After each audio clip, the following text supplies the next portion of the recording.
السلام عليكم ورحمة الله وبركاته.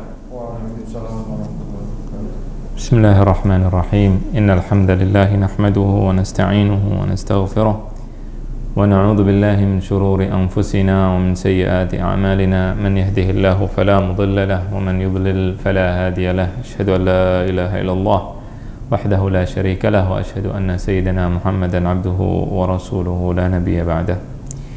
اللهم صل وسلم وبارك على سيدنا محمد وعلى آله وصحبه ومن تبعهم بإحسان إلى يوم الدين. رب زدني علما وارزقني فهما. رب اشرح لي صدري ويسر لي أمري واحلل عقدة من لساني يفقهوا قولي. اللهم أرنا الحق حقا وارزقنا اتباعه وأرنا الباطل باطلا وارزقنا اجتنابه برحمتك يا أرحم الراحمين. اللهم اجعلنا ممن يستمعون القول فيتبعون أحسنه. أما بعد. Pada pertemuan yang lalu kita sudah membahas tentang masalah ilmu kalam. Kita membahas tentang ilmu kalam, apa artinya ilmu kalam, kemudian juga kemarin sudah sedikit kita bahas tentang syubhat. Syubhat apa artinya? Sebelum kita masuk ke pembahasan, kemarin sudah dijelaskan. Syubhat artinya menyerupai kebenaran, menyerupai, syabah, menyerupai kebenaran. Jadi kadang-kadang ada suatu kesalahan tetapi orangnya membawa dalil-dalil seolah-olah dia benar, sehingga menyerupai kebenaran padahal dia salah. Contoh gampang, misalkan Amerika mengatakan kami negara yang menjunjung hak asasi manusia, misalnya begitu. Tapi kan sekarang kita punya dalil, dia bawa dalil macam-macam, tapi kita punya dalil yang tidak bisa diragukan lagi bahwa dia mendukung pembantaian di Gaza, Palestina, maka dia berdusta. Dia bawa, kita punya kita menjunjung hak asasi manusia dan sebagainya. Dalil-dalil yang dia bawa namanya syubhat. Namanya syubhat. Yang benar itu adalah dalil yang benar, yang hak. Bagaimana membedakan antara yang syubhat dengan yang tidak syubhat? Ya, kita harus dengan ilmu membedakannya. Kita harus pelajari, kita harus meneliti. Jadi tidak bisa langsung kita katakan oh ini syubhat, nggak bisa begitu. Harus ada buktinya, harus ada buktinya. Tidak bisa kita menolak atau mengatakan bahwa ini syubhat, ini bukan syubhat tanpa bukti. Nggak boleh, harus ada buktinya. Itu arti beda antara syubhat dengan bukan syubhat. Kemarin kita contohkan Abu Jahal. Tufail, seorang sahabat Nabi, disuruh apa? Menutup telinga, jangan dengerin Nabi SAW, karena katanya Al-Quran itu adalah sihir. Tetapi Tufail tahu sihir itu bagaimana, sehingga dia bisa membedakan mana sihir dan mana yang bukan sihir. Dia bisa bedakan mana sihir, mana bukan sihir. Oleh karena itu Tufail begitu mendengarkan Al-Quran maka dia beriman. Ada lagi seorang ulama salaf, Sufyan Ats-Tsauri, beliau menutup. Karena apa? Karena menutup telinga karena tidak mau mendengar syubhat. Jadi harus dibedakan antara dua hal ini. Yang satu mengetahui mana syubhat dan mana bukan syubhat. Jelas ini? Ya, jadi kalau ada yang mengatakan ini fulan syubhat, ini syubhat, nah kita harus punya dalilnya apa kalau itu syubhat. Ya, kita bandingkan dan kita buktikan dulu bahwa itu adalah syubhat. Kemudian kita kemarin menjelaskan bahwa ilmu kalam itu, kemarin ada yang mengatakan bahwa ilmu kalam tidak boleh dipelajari karena beberapa hal. Nah, itu yang sudah kemarin kita bahas tapi belum selesai. Ya. Dan kemarin kita katakan bahwa ilmu kalam artinya adalah ilmu apa? Ilmu akidah, sama dengan ilmu akidah. Nanti kalau ditanya, ada yang tanya, perbedaan ilmu kalam dengan akidah apa? Apa perbedaannya? Tidak ada bedanya. Tidak ada bedanya. Ilmu kalam adalah ilmu akidah. Tetapi ilmu kalam itu menggunakan retorika, menggunakan akliyat, menggunakan akal. Kita menetapkan adanya Allah dengan akal. Paham gak nih? maka disebut dengan ilmu kalam. Yang tujuannya adalah untuk menetapkan akidah. Oleh karena itu ilmu kalam sama dengan ilmu akidah. Ada yang membedakan antara ilmu kalam dengan ilmu akidah hanya dari segi cara pembahasannya. Ilmu kalam membahas dengan cara akliyat, dengan retorika, dengan akal, untuk menetapkan Al-Quran dan Sunnah Nabi SAW atau akidah. Faham gak ini? Jelas ya? Jadi antara ilmu kalam dengan ilmu akidah seperti itu. Kalau ilmu filsafat, kemarin pertanyaan, filsafat itu apa? Bedanya dengan ilmu kalam apa? Ini buat supaya antum jelas. Kita diciptakan dari siapa awalnya? Yang menciptakan kita siapa? Allah menciptakan kita dari siapa? Nabi Adam. Ada yang mengatakan kita diciptakan dari monyet, dari kera. Jelas? Paham nggak? Kalau ada yang menjawab teori Darwin dengan apa? Dengan ilmu sekarang, ya, dengan ilmu modern, nah itu sama seperti ilmu kalam. Jadi ada yang mengatakan manusia dari monyet. Kemudian kita jawab tidak, kita bantah pakai dalil Quran, dalilnya Al-Quran. Wa idz qala rabbuka lil malaikati inni ja'ilun fil ardi khalifah. Sampai akhir ayat. Jelas? Ada lagi orang yang membantahnya dengan apa? Dengan cara-cara ilmiah, dengan cara-cara modern, dengan teori-teori sekarang. Jelas tidak? Nah, seperti itu ilmu kalam. Ilmu kalam membantah filsafat dengan dalil-dalil retorika, dengan dalil-dalil akal. Paham ini? Jelas ya? Beda ilmu kalam dengan filsafat apa? Ilmu kalam pembahasan secara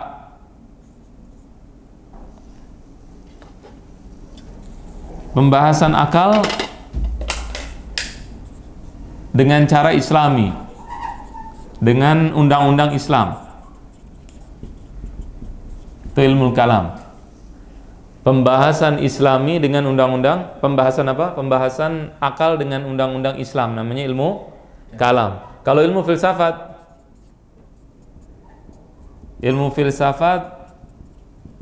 membahas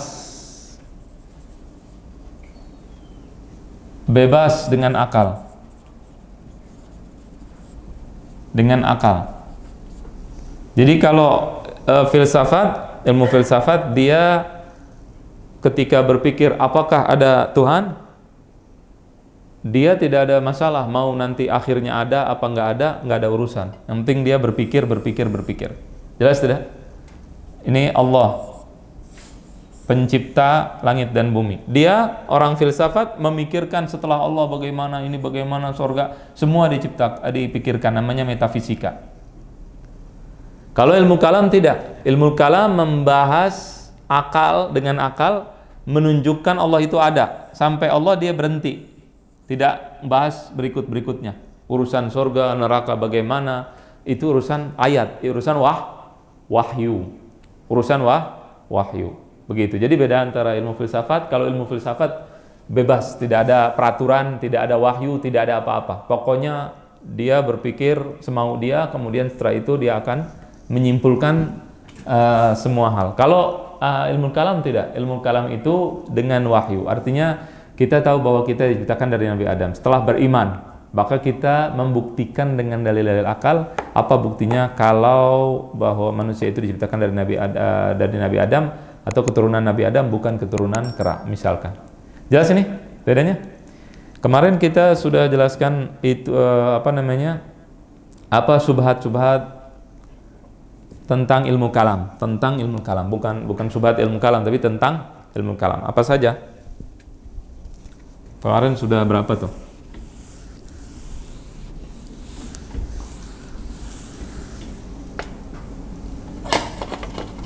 Subhat tentang ilmu kalam.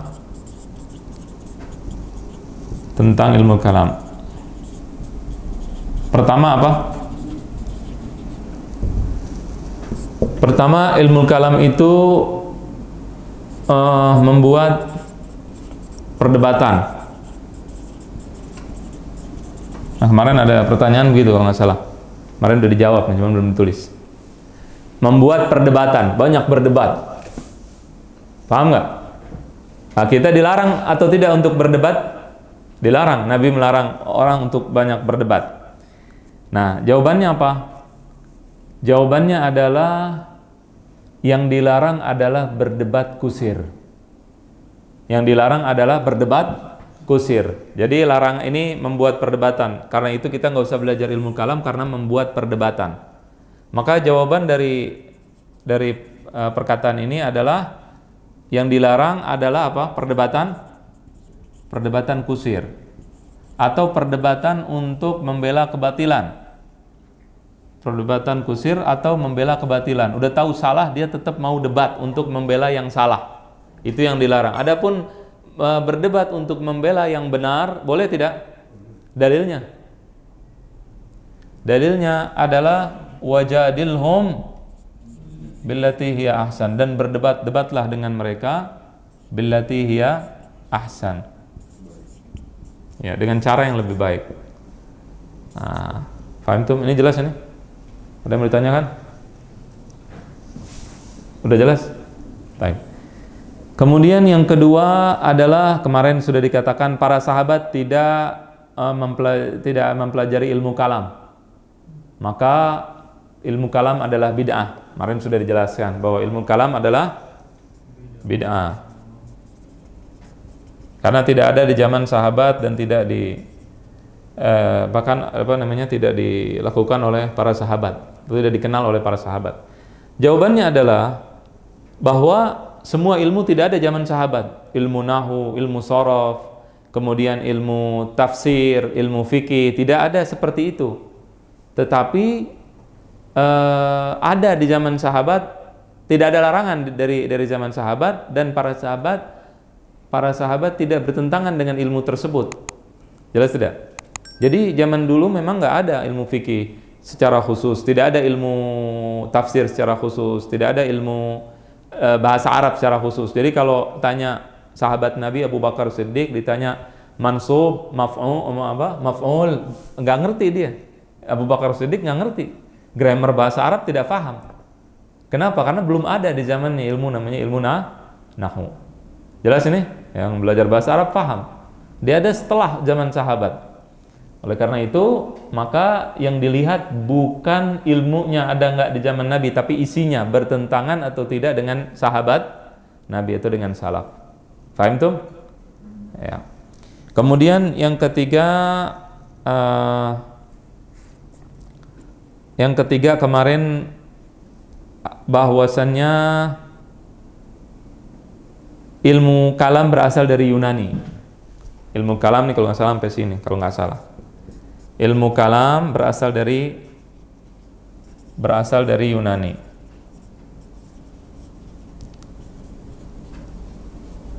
Jawabannya adalah kemarin sudah kita jelaskan bahwa Nabi SAW mendebat Nasara Najran dengan dalil-dalil akal. Ya, Nabi mengatakan di dalam, nanti bisa dilihat di hadis di tafsir Tabari tentang tentang mubahalah, ayat mubahalah surat Al-Imran, antara Nabi dengan siapa? Dengan Kristen Najran. Di situ Nabi mengatakan, bukankah anak itu menyerupai bapaknya? Jelas tidak? Kalau kalian katakan bahwa Yesus adalah Tuhan, apakah Yesus itu anak Allah? Apakah Allah itu mati? Jawabannya tidak. Loh, kenapa anaknya mati? Kalau anaknya Tuhan berarti dia tidak akan mati. Apakah Allah makan dan minum? Allah masuk kamar mandi? Perlu buang hajat? Tidak. Sedangkan Allah dalam Al-Quran mengatakan kana ya'kulani ta'am, mereka makan makanan. Kalau makan makanan berarti setelah itu dia akan keluarkan. Nah, berarti ada perbedaan antara anak dengan bapak. Kalau ada perbedaan antara anak dengan bapak, maka di sini kalau mustahil bapaknya Tuhan, anaknya bukan Tuhan. Jelas? Atau berbeda? Mustahil. Nggak mungkin kita manusia punya anak binatang, mungkin tidak. Kita besok ada laki-laki dengan perempuan sama-sama manusia menikah, kemudian lahirkan kuda. Bisa tidak? Bisa nggak? Nggak bisa. Itu dalil Nabi SAW, dalil akal, jelas tidak? Dan di dalam Al-Quran pun sama. Ada dalil-dalil akal di dalam Al-Quran. Am khuliqu min ghairi syai'in am humul khaliqun. Apakah mereka tidak diciptakan dari sesuatu? Atau mereka yang menciptakan? Kemudian ada lagi ayat wa daraba lana mathalan wa nasiya khalqah.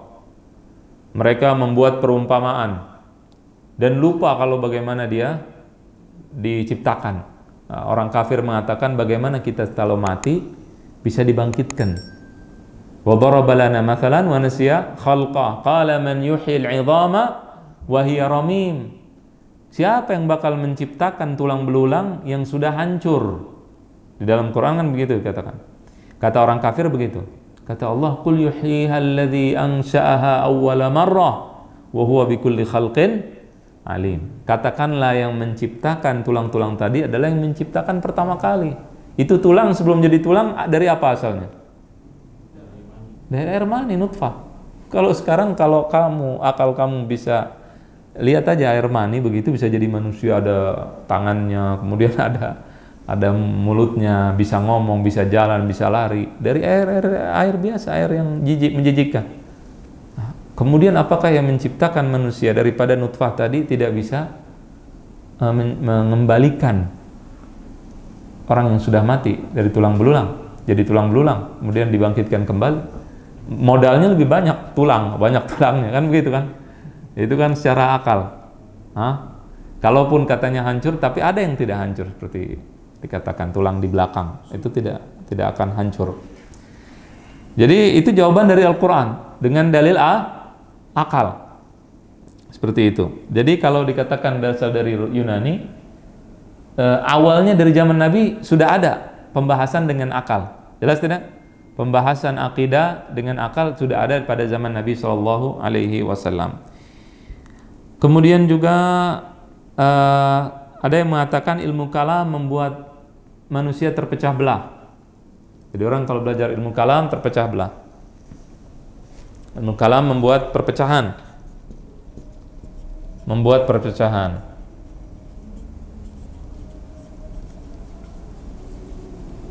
Membuat perpecahan jika belajarnya salah, tapi kalau belajar benar tidak membuat perpecahan. Kalau belajarnya dengan cara yang benar, nanti akan kita jelaskan. Masalah di ilmu kalam apa?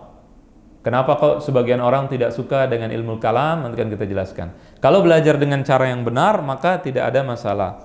Yang jadi masalah adalah ketika belajar dengan cara tidak benar. Nah, terakhir, banyak perkataan ulama yang melarang ilmu kalam. Ada perkataan Imam Syafi'i, "Ma aflaha man irtada bi'ilmil kalam." Tidak akan beruntung orang-orang yang belajar ilmu kalam. Dan perkataan yang sengit dan keras tidak usah kita sebutkan di sini. Dengan banyak, bukan karena tidak mau disebutkan, tapi untuk mempersingkat waktu, menggunakan waktu. Banyak cacian, makian, dan hukuman yang keras yang para ulama katakan kepada orang yang belajar ilmu kalam. Ini yang kelima. Para ulama melarang dari ilmu kalam. Para ulama melarang ilmu kalam. Jawabannya apa? Jawabannya adalah yang dilarang oleh ulama adalah ilmu kalamnya Mu'tazilah. Ilmu kalam Mu'tazilah. Kemarin sudah dijelaskan waktu kita belajar sirah Imam Ahmad. Ada kelompok namanya Mu'tazilah. Mereka muncul pada saat ilmu Islam belum dibukukan. Belum ada ilmu Islam yang yang jelas terbukukan. Hadis-hadis belum dibukukan dan seterusnya. Maka kemudian apa yang terjadi? Yang terjadi Mu'tazilah, kelompok ini pada saat dia mempelajari ilmu kalam, dia merubah-rubah ajaran Islam. Dia merubah-rubah ajaran Islam. Ini bisa dihapus? Dia mempelajari ajaran merubah-rubah ajaran Islam. Dia bilang Quran makhluk karena dia menggunakan pikirannya saja. Nah, jadi ilmu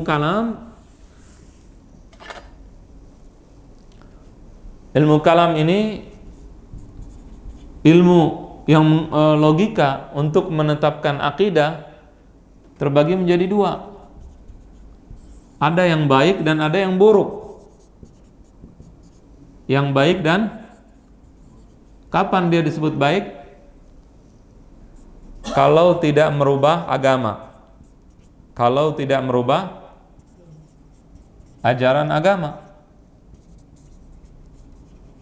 Ajaran agama. Dia nggak rubah-rubah dengan alasan ilmu yang dia miliki, dia rubah-rubah. Contoh begini, dokter sekarang.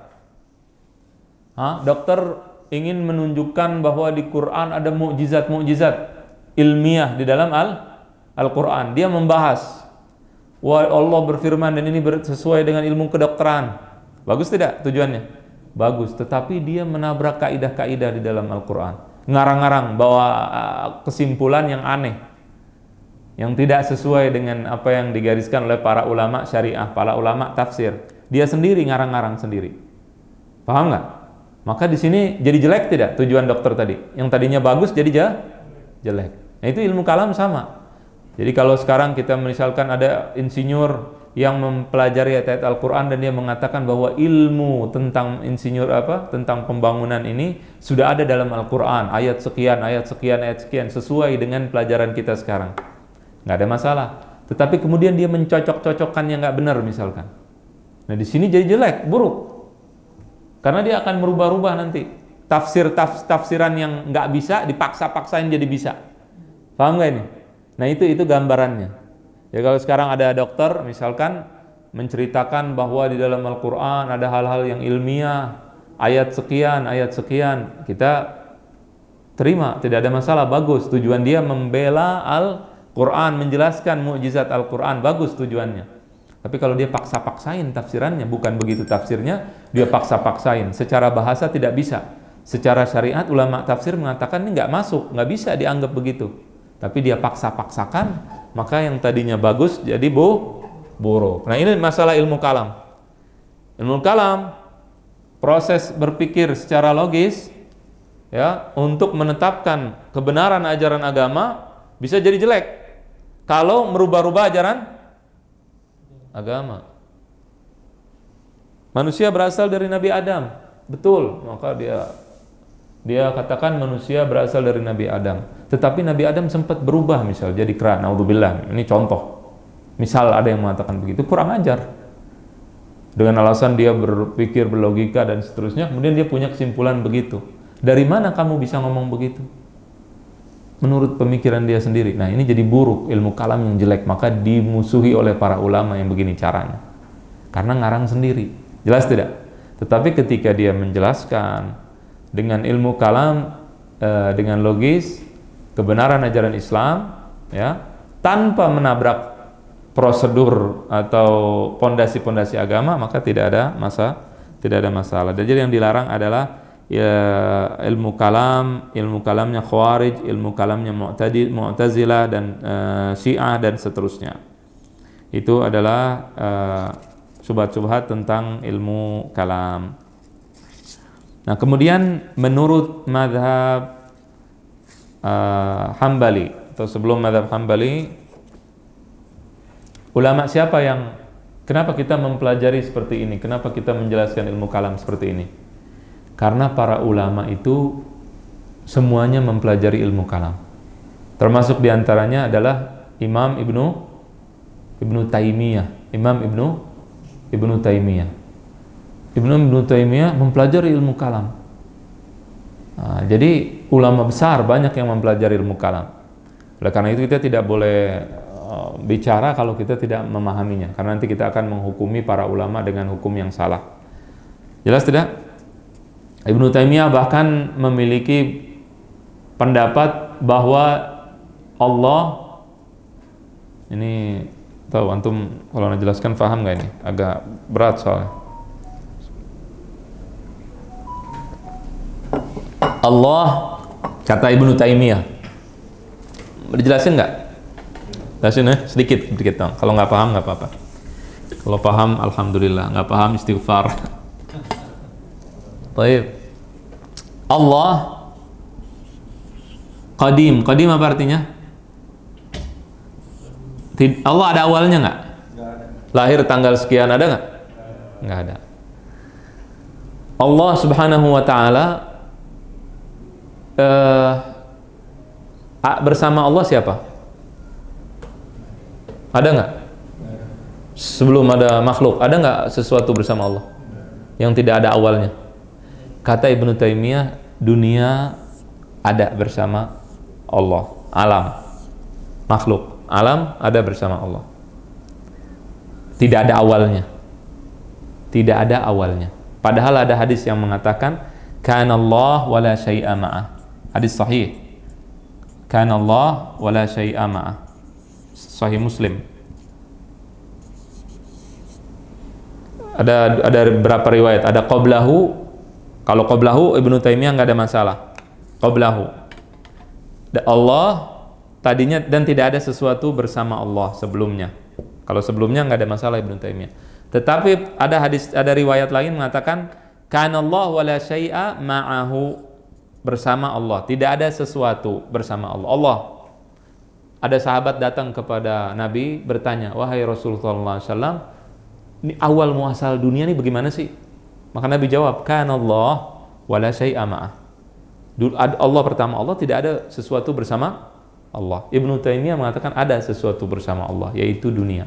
Kayak beliau ada yang mengkafirkan dan sebenarnya kita tidak ngomongin masalah kafir. Tapi ini adalah pendapat Ibnu Taimiyah. Mana yang bersama Allah? Dunia mana? Ini bukan. Dunia yang sebelumnya. Jadi sebelum ada dunia ini ada lagi dunia sebelumnya, ada lagi alam sebelumnya, ada lagi alam sebelumnya. Nggak ada awalnya. Yang bilang siapa? Ibnu Taimiyah. Dalilnya ada nggak? Ada dalilnya. Bagaimana Ibnu Taimiyah ini hadis? Kita paham hadis ini gimana? Kalau anda tanya, antum paham hadis ini gimana? Allah tidak ada sesuatu bersama Allah. Berarti dunia ada nggak bersama Allah? Nggak ada. Kalau kata Ibnu Taimiyah bukan begitu mahamin hadisnya. Sahabat datang nanya Nabi, dunia ini gimana? Jadi yang ditanya dunia ini, cuman ini doang. Allah tidak ada bersatu bersama, tapi sebelumnya ada. Jadi yang ditanya cuman dunia ini. Tentunya pendapat ini tidak diterima oleh diantara yang tidak menerima Syekh Albani. Bisa begini, hadisnya jelas, karena Allah syama. Ini menunjukkan bahwa Ibnu Taimiyah juga terpengaruh dengan ilmu kalam. Dan cara beliau dalam berdiskusi dengan lawan-lawannya adalah dengan ilmu kalam. Jelas tidak? Faham tuh? Tapi ini kalau ditanya dalilnya apa, Ibnu Taimiyah dalilnya banyak. Ada macam-macam tuh, kalau disebutin dalilnya mungkin antum jadi ikutin beliau. Ya, bukan orang bodoh Ibnu Taimiyah, jelas. Ya, cuma kita tidak sebutkan aja. Nanti kalau pelajarannya baru. Di antara dalilnya adalah Allah itu adalah Khaliq, Maha Pencipta. Kapan Allah Maha Penciptanya? Kapan? Nah, dari awal apa baru? Qadim, dari awal, berarti Allah sudah ada yang diciptakan, nggak mungkin. Itu dalil Ibnu Taimiyah. Itu di antara dalilnya. Allah Khaliq, muttasifun bil khalq, memiliki sifat mencipta, Maha Pencipta. Berarti dari awal udah mencipta, udah berarti bareng sama Allah, ada bareng. Kata Ibnu Taimiyah ya, bukan kata ana. Jelas tidak? Ya, paham tuh? Jadi ada dalilnya, bukan tidak ada dalil dalam artian dalil akal. Jelas? Taib, orang awam belajar ilmu kalam? Tidak. Orang awam yang biasa-biasa aja, nggak mau pusing-pusing, seperti antum sebagian, nggak usah repot-repot belajar ilmu kalam apa, tidak perlu. Para ulama juga tidak mengatakan seperti itu. Jadi ilmu kalam ini yang mendalam bukan bagian orang awam, tetapi bagian orang-orang yang mempelajari akidah, orang-orang yang ingin takhassus, ingin mengambil spesialisasi dalam akidah. Dia mempelajari dengan dengan mendalam. Tapi kalau tidak, tidak usah. Jelas? Dan kadang-kadang ada orang mengatakan tidak boleh belajar ilmu kalam dan seterusnya, menjelekkan ilmu kalam. Kemudian dia sendiri belajar ilmu kalam. Sekarang misalkan para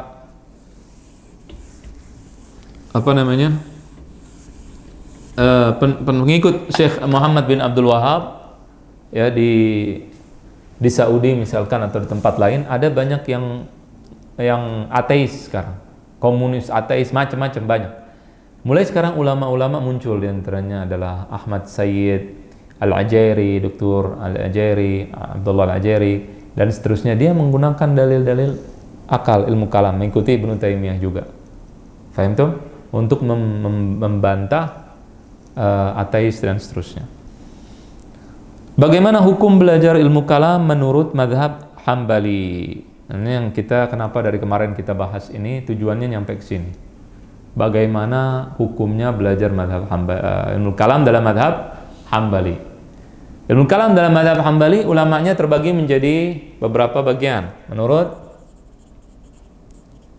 mazhab Hambali.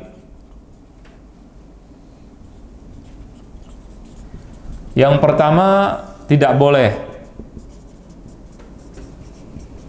Ada riwayat-riwayat dari Imam Ahmad mengatakan tidak boleh.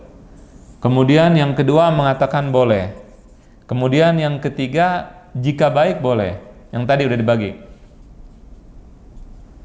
Jika baik boleh, yang buruk tidak. Yang boleh tidak boleh. Jadi pertama apa? Pertama mengatakan tidak boleh belajar ilmu kalam.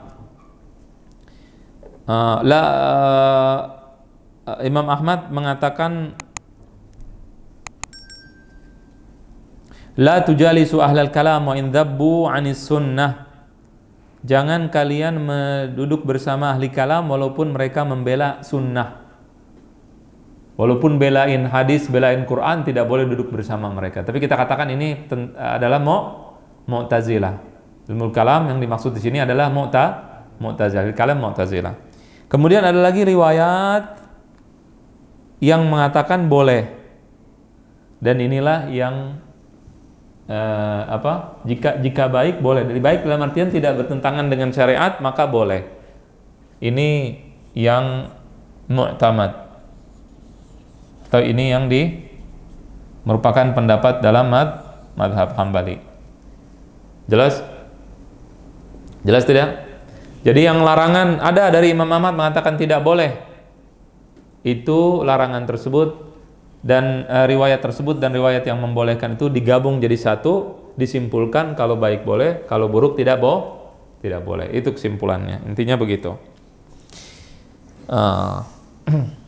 Jelas? Ada yang mau ditanyakan atau jelas?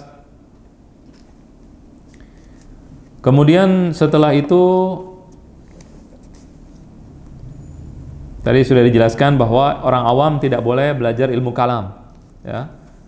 Kita sudah selesai masalah ilmu kalam. Sekarang ini pernah dibahas juga tentang Asy'ari, Maturidi dan juga Hambali. Asy'ari, Maturidi dan Hambali. Mana yang ahlus sunnah?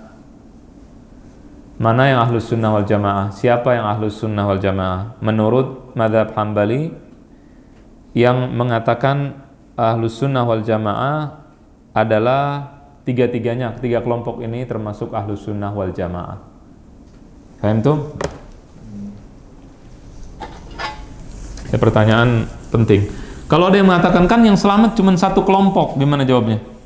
Kemarin udah pernah dibahas sebenarnya. Yang masuk, pernah dengar nggak ada? Yang Muhammadiyah firqah dhalah, Al-Irsyad firqah dhalah.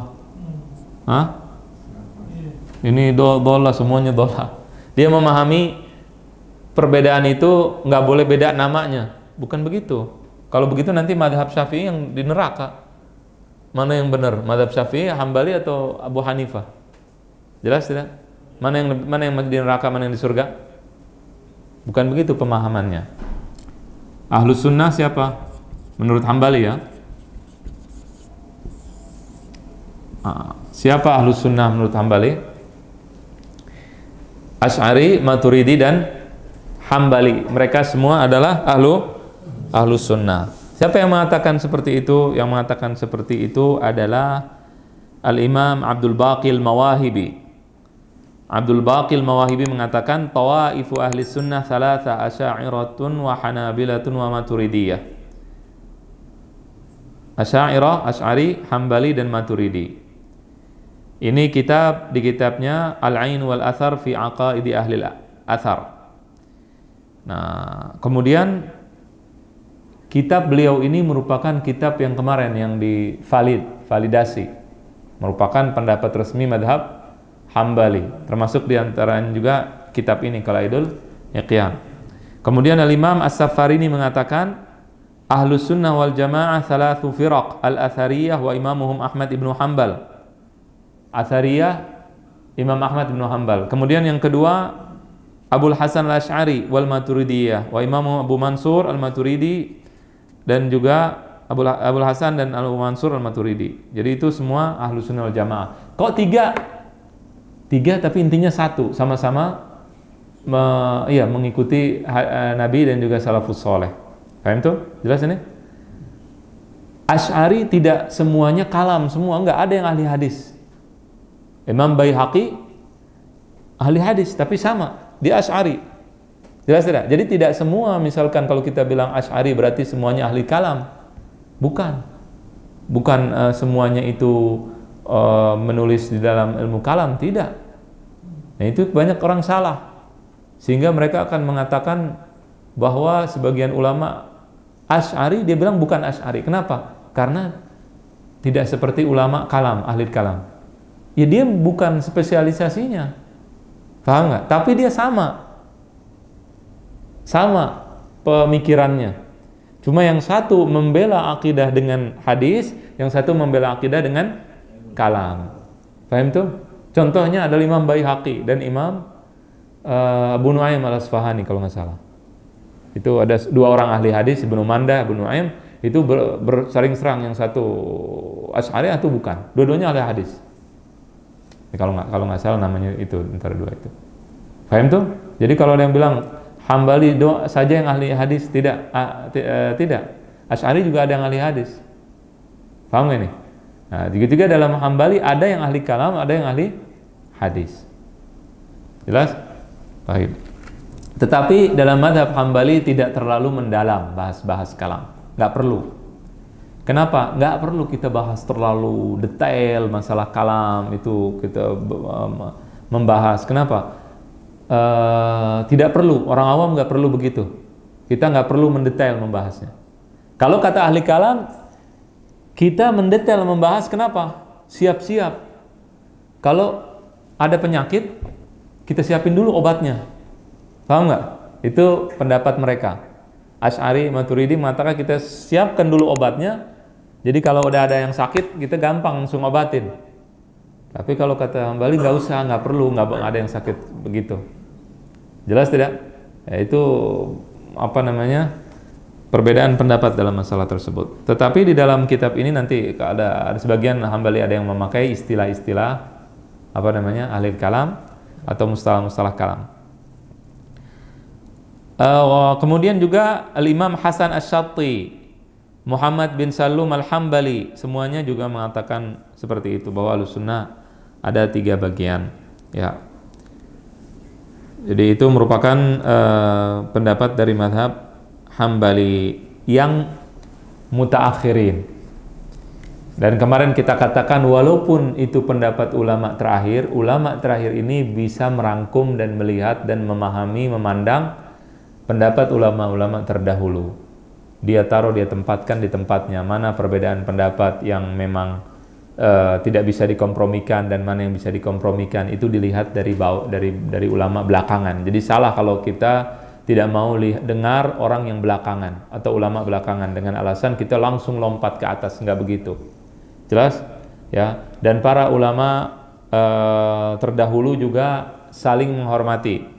Antara Asy'ari dengan Hambali saling menghormati. Ibnu Asakir mengatakan walam tazalil hanabilatu bi Baghdad fi qadimid dahr ala mamarril awqad ta'tadidu bil asy'ariyati ala ashabil bid'ah.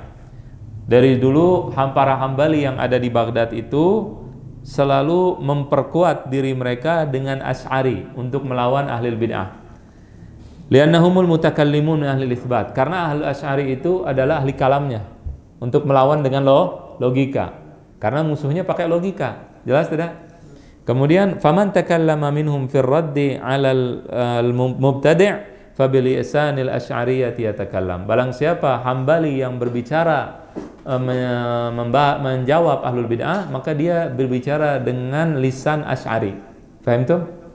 Kemudian wa man haqqaqa minhum fil usul fi mas'alah faminhum yata'allam falam yazalu kadzalika hatta hadatha al-ikhtilaf fi zaman Abi Nasr al-Qushairi. Terus begitu sampai kapan? Sampai terjadi fitnah, namanya fitnah al-Qushairiyah. Jadi fitnah bertengkar antara Hambali dengan Asy'ari. Baru mulai renggang antara hubungan Asy'ari dengan Hambali dan seterusnya. Jelas ini? Ya, jadi tadinya Hambali dengan Asy'ari bersatu. Kemudian terakhir para ulama yang terakhir mengatakan sama, satu walaupun ada perbedaan dalam beberapa masalah, dalam beberapa hal seperti yang sudah dijelaskan dalam pelajaran Lum'atul I'tiqad, di antaranya masalah ta'wil, kemudian juga masalah kalamullah ya, dan masalah ulu. Itu di antara perbedaan antara Hambali dengan Asy'ari. Allahu a'lam, mungkin itu yang bisa disampaikan. Minggu depan insyaallah kita masuk ke pembahasan kitab, tidak sulit, kita tidak akan bahas panjang lebar, yang dibahas adalah sesuai dengan yang ada di kitab. Allahu a'lam, sallallahu wasallam ala sayyidina Muhammad wa ala alihi washabihi ajma'in. Assalamualaikum warahmatullahi wabarakatuh.